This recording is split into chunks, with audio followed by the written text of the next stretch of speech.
लगता है प्रशांत किशोर जी जो कह रहे हैं 243 का 243 लिहाजा वो सीट अपने उम्मीदवार को ला रहे हैं, आपको लगता है 243 का 243 सीट आएगा? 243 का 243 तो प्रशांत किशोर ने भी नहीं बोला होगा शायद, जहाँ तक मेरी जानकारी है। और कोई भी पार्टी ऐसा दावा नहीं करती है, मैक्सिमम का दावा कर सकती है। जैसे मैंने सुना है कि ये एप्लीकेशन भरा रहा है 21-21 रुपये सबसे लीजिए। एक विधानसभा से आपने 5 उम्मीदवार से पैसा लिया, 5 से भराया फॉर्म, मान लीजिए अपने 5 से भराया और आपने नाम घोषित किया एक ही उम्मीदवार को खड़ा कीजिएगा ना। आपको कभी कभी नहीं लगता है प्रशांत किशोर जी यहाँ पे तोता पाल रहे हैं? तोता का मतलब क्या? तोता का मतलब ये कि प्रशांत किशोर जी जितना बाइट देते हैं, चाहे वो मीडिया में दे, चाहे वो इंटरनेशनल मीडिया में दे, चाहे सोशल मीडिया में दे, चाहे यूट्यूब पर दे, तो उतना ही बाइट जितने भी जन स्वराजी हैं वो सब उतना ही बाइट लेके चलते हैं, उससे ना एक बाइट आगे ना एक बाइट पीछे। आपको इससे क्या लगता है? नहीं लगता है कि वो तोता पाल के चलते हैं? नहीं, अगर ये आपकी डेफिनेशन है तो हो सकता है, लेकिन ये तोता पालने वाली बात नहीं है। एक संगठन में एक विचार तो होना ही चाहिए ना। अलग अलग आदमी अलग अलग बात बोलेगा तो जनता किस पर भरोसा करेगी कि जन स्वराज क्या चाहता है। जन स्वराज की विचारधारा, जन स्वराज का कार्यक्रम ये स्पष्ट रूप से लोगों को पता चलना चाहिए जनता को। और जब सब लोग एक ही बात बोलेंगे, एक ही कार्यक्रम की जानकारी देंगे, एक ही विचार के बारे में बोलेंगे, तभी तो ये बात स्थापित होगी ना, हाँ इनका विचार ये है। अदरवाइज कोई कहेगा वो नेता कैसा बोलता, वो नेता ऐसा बोलता, तो पब्लिक में एक संदेह पैदा हो जाएगा। सच क्या है? सच प्रशांत किशोर बोलते हैं वो है, या राम बली जी बोलते हैं वो है, या हमारे अध्यक्ष जी मनोज भारती बोल रहे हैं वो है। तो ये जो संदेह पैदा होगा तो उससे कंफ्यूजन होगा, मैं कैसे आपके पक्ष में आ सकती हूँ, उसको सहमति कैसे देता है। इसलिए जरूरी बात है कि सब लोग एक ही बात बोले, एक ही जानकारी हो गया 11 मिनट। जहाँ तक रहा है सबके बहुत पास लंबा वीडियो हो गया। जानकारी नहीं है, ज़्यादा कैसे होगी? वो तो जानकारी बहुत लंबा वीडियो हो रहा है। जानकारी का जो स्रोत है उसी से तो जानकारी मिलती है ना। ये हमारे पास अलग से स्रोत तो है नहीं जानकारी का। हमारे प्रशांत किशोर ही हमारे स्रोत है, उन्हीं के स्रोत के आधार पर ही लोगों के पास जानकारी होगी। वही बात कही जा सकती है, उससे आगे की बात कैसे कही जा सकती है। नमस्कार, मैं हूं बादल और आप देख रहे हैं जन स्वराज संघर्ष। आज ऐसे ही घूमते घूमते मौका मिला पाटलिपुत्र आने का।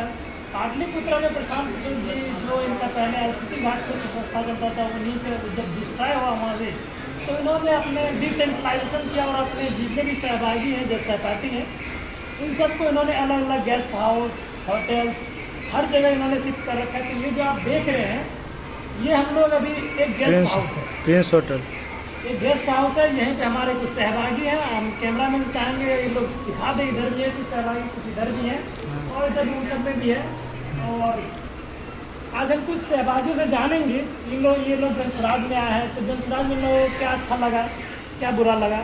तो पहले हम इन लोगों का नाम जान लेते हैं। मेरा नाम हरीश कुमार है और मैं पाली राजस्थान से हूँ, और यहाँ मैं 10 तारीख को आया हूँ बिहार बदलाव यात्रा में शामिल हूँ। आप राजस्थान से बता रहे हैं? हाँ जी, राजस्थान से। तो मेरा सवाल हमेशा एक ही रहता है कि ठीक है, हम तो चलिए मान लीजिए हम बिहारी हैं, हमें यहाँ का सत्ता बदलेगा, परिवर्तन होगा तो हमें चलिए फायदा होगा। राजस्थान के लोग जो यहाँ पे आके कंधा लगा रहे हैं, इनका क्या बेनिफिट है? जैसा हमें लगता है और हमारा विश्वास है कि जन स्वराज जब कामयाब होगा तो केवल बिहार तक ही नहीं पूरे देश तक छाएगा। और जो विचार जन स्वराज का है तो बिहार की बदलाव की और बिहार की उन्नति की तो बात है ही है, लेकिन जिस तरीके से किया जा रहा है 1 करोड़ लोग इकट्ठा होकर के पार्टी का गठन करेंगे, गांधी की सोच को आगे बढ़ाएंगे।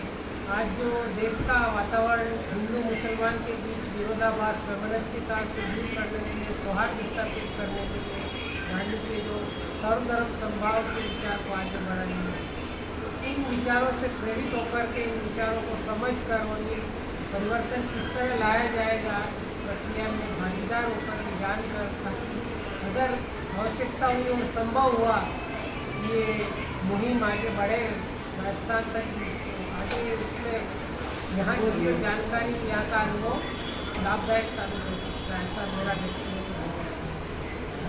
आपको मतलब व्यक्तिगत क्या फायदा आपको दिख रहा है? व्यक्तिगत फायदा ये है कि अगर बिहार विकसित होता है तो हर किसी का फायदा होगा। अगर व्यक्तिगत फायदा से आप जोड़ करके चलते हैं देश को, समाज को, राज्य को, तो व्यक्तिगत एक अलग चीज़ है, लेकिन अगर सामूहिक प्रयास के जरिए बिहार का बदलाव होता है तो बिहार के जितने भी नागरिक हैं, जितने भी लोग हैं, सबका फायदा होगा इससे। क्या लगता है 2025 में प्रशांत किशोर जी को कितना सीट आएगा? प्रशांत जी सरकार बनाएंगे। क्या लगता है प्रशांत किशोर जी को 2025 में कितना सीट आएगा? नहीं, बहुत सुंदर विचार है और बहुत अच्छा प्रयास है और लगातार पिछले 2 साल से वो प्रयास 2022 से कर रहे हैं। उनकी मेहनत निश्चित रूप से रंग लाएगी, बदलाव होते रहेंगे।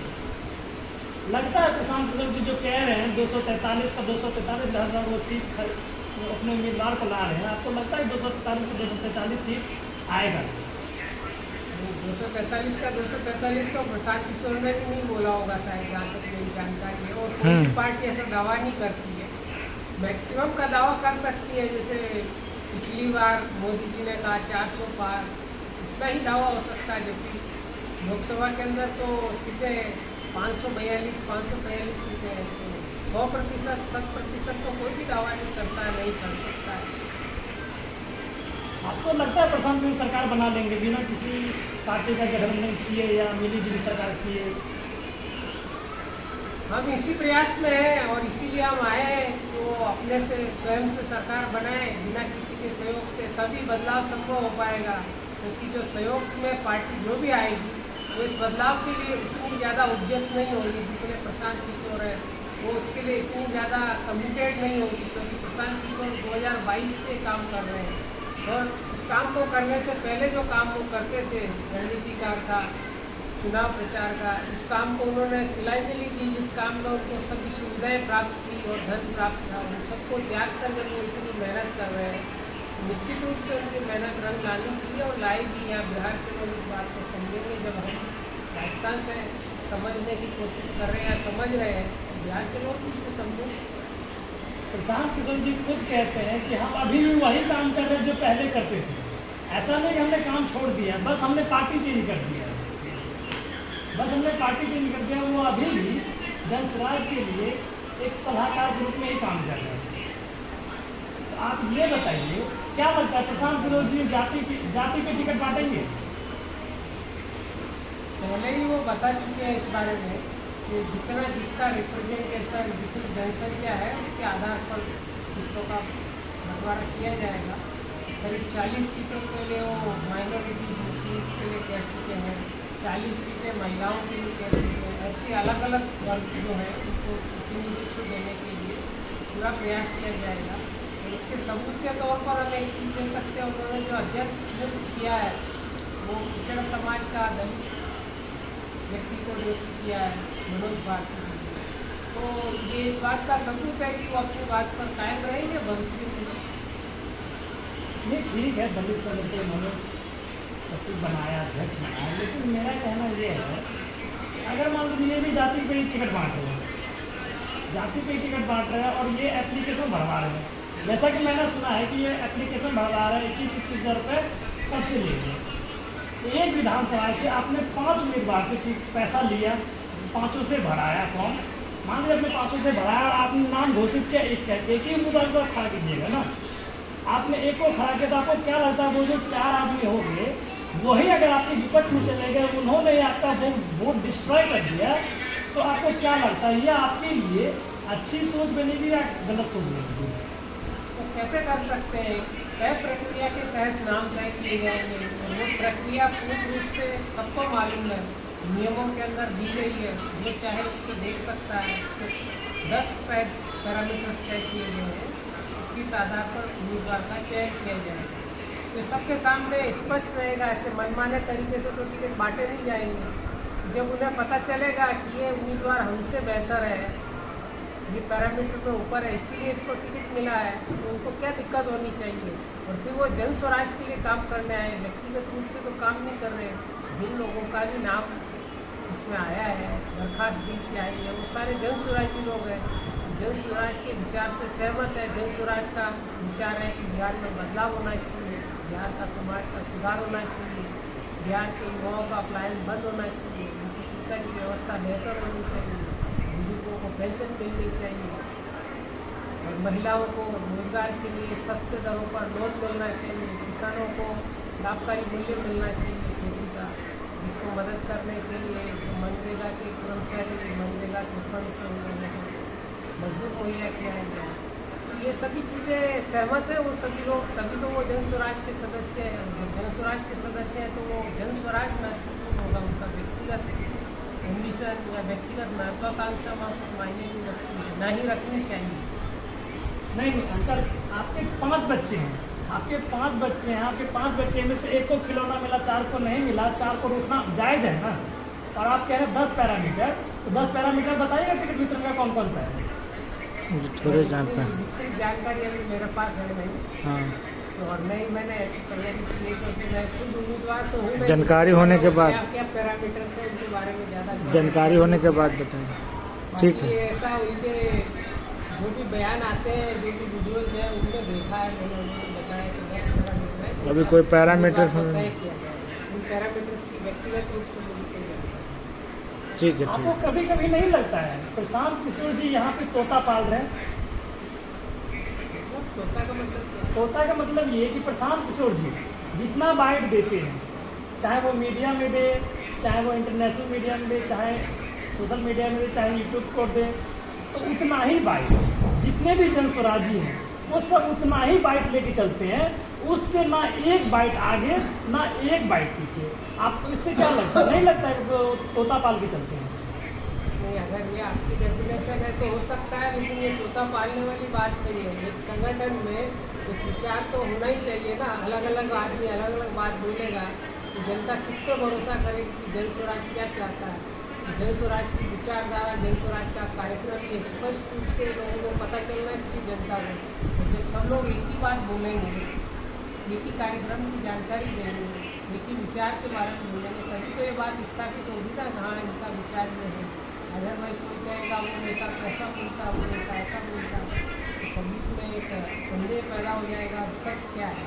सच प्रशांत किशोर बोलते हैं वो है, या रामबली जी बोलते हैं वो है, या हमारे अध्यक्ष जी मनोज भारती बोल रहे हैं वो है। तो ये जो संदेह पैदा होगा तो उससे कन्फ्यूजन होगा, लोग कैसे आपके पक्ष में आ सकते हैं, पार्टी को सहमति कैसे देखेंगे। इसलिए जरूरी बात है कि सब लोग एक ही बात बोले, एक ही जानकारी। हो गया 11 मिनट।